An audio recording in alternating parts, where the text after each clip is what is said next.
Let's get in and create our first vertebrae. And the way we're going to do this is we're going to go to Lightbox. We're going to go to the Tool tab and navigate all the way until you get to Shadowbox 128. And then close Lightbox. Make sure you're looking at the top view, or we should be looking from the top, and it should say bottom. Make sure you're looking at that, because that's going to be the first view that we use. And then you're going to press Control on the keyboard. Control on the keyboard, and you're going to come in here and you're going to say Select Mask Circle. Make sure Symmetry is on. Press X on the keyboard. And then Control, click and drag out a circle. And just match the circle that's already there. Just makes it easy. It's just a guide. Let's turn Solo off. And you can keep Ghost on, but whatever you do, turn Transparency on so you can see through this. I'm going to turn my floor off for a moment. And basically this is what we have. Simple form, right? But we're not done yet, so I'm going to turn Transparency back on. And now what I'm going to do is, with Mask Circle, I'm going to drag out another set of, another little circle. But what I want you to notice is the proportions of this circle. Notice the oval, and then also notice the grid lines and where they are. Okay, so I'm going to just let go of this, and let's talk about the grid lines. So 1.5 on either side. Okay, so that really makes that 2.5. That leaves us a little bit of room here, which is 4 across. Okay, and then we're going to press Control. We're going to switch to Mask Rectangle. We're going to just drag ourselves out a little wing, and then same at the top. May want to increase the size just in case. Just makes things easier. And I'm going to try to make that about halfway. So top to bottom, I would like that to be closer to the halfway mark.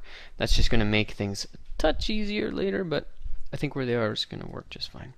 And if you want, switch over here to Mask Circle, press Control and Alt, and then just cut out a little section there. Alright, so let's talk a little bit about proportions for this particular vertebrae, for all particular vertebrae. And this is a good time to write these notes down. What I'm going to talk about right now is just some of the proportional elements that we look at. We're not going to do it just yet, but these are some of the things that change from the cervical, thoracic, and lumbar vertebrae. Alright, one of them that changes is the relationship between the front part of the vertebrae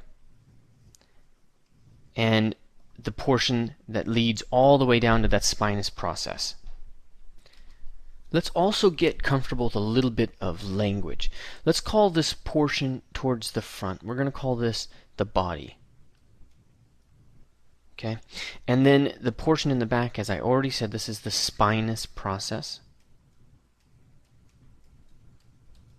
And these portions pulling out along either side, we're going to call them the transverse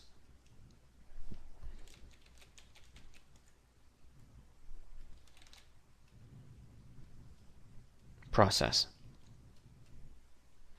So we're going to talk a lot about those. There are other things that you need to be mindful of, but these are the core words that we need to be using. Of course, there's the whole here, the vertebral forum, or really basically, well, actually, let's just,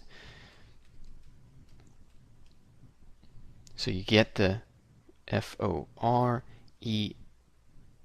One of these days I'll spell correctly. F-O-R-A-M-E-N, which really just means whole at the end of the day. You see the same word used in various parts of the face as well. Just means that's where there's a hole going all the way through.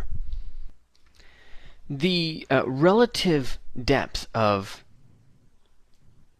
the the whole portion that involves the spinous process, the transverse process, what's known as the vertebral arch and the lamina.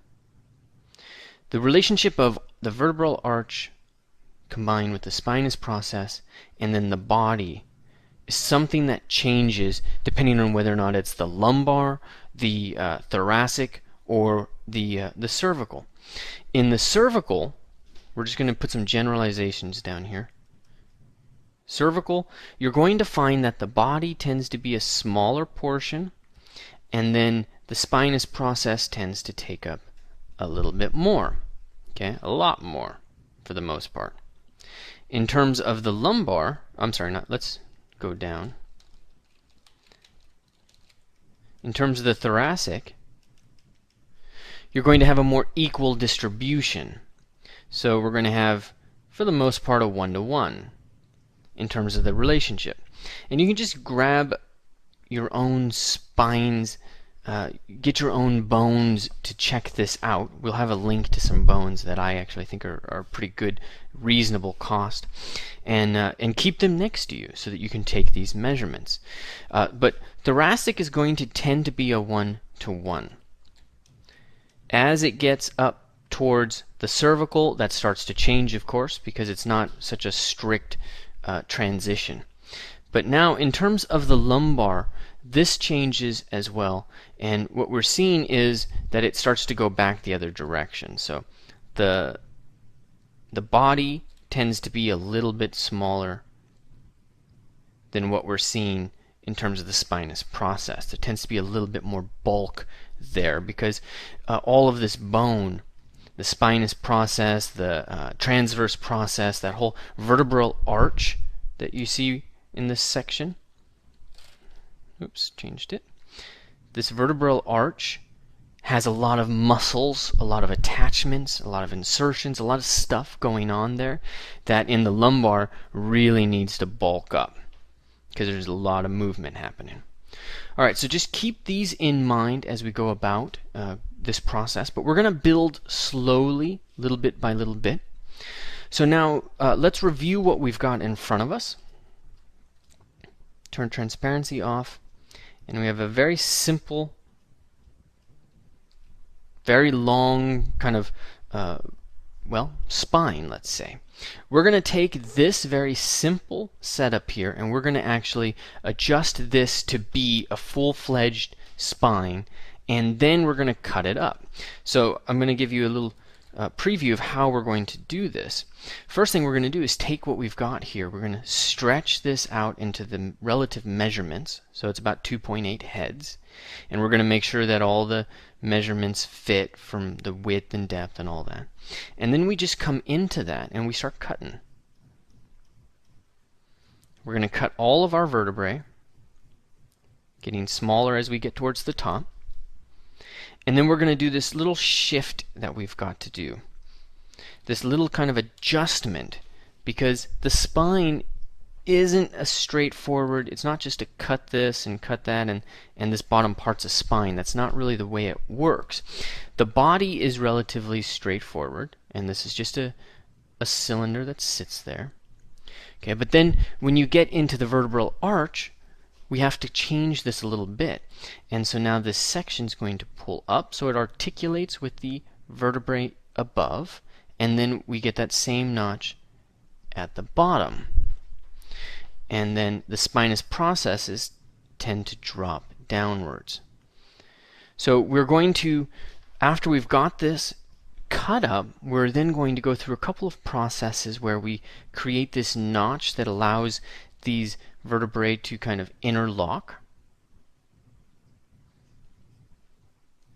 And then once we've got that done, we'll go in and we'll establish the particular gesture of each particular portion, and then start to add some of the peculiarities, such as what happens with the cervical vertebrae and how C7 gets this really long spinous process, and then down here at the lumbar, you know what's happening with all that stuff. So that's going to be the process we go through, but it's very craftsman-like. We start here, we cut it up, we start to adjust them, and then we go into the proportions.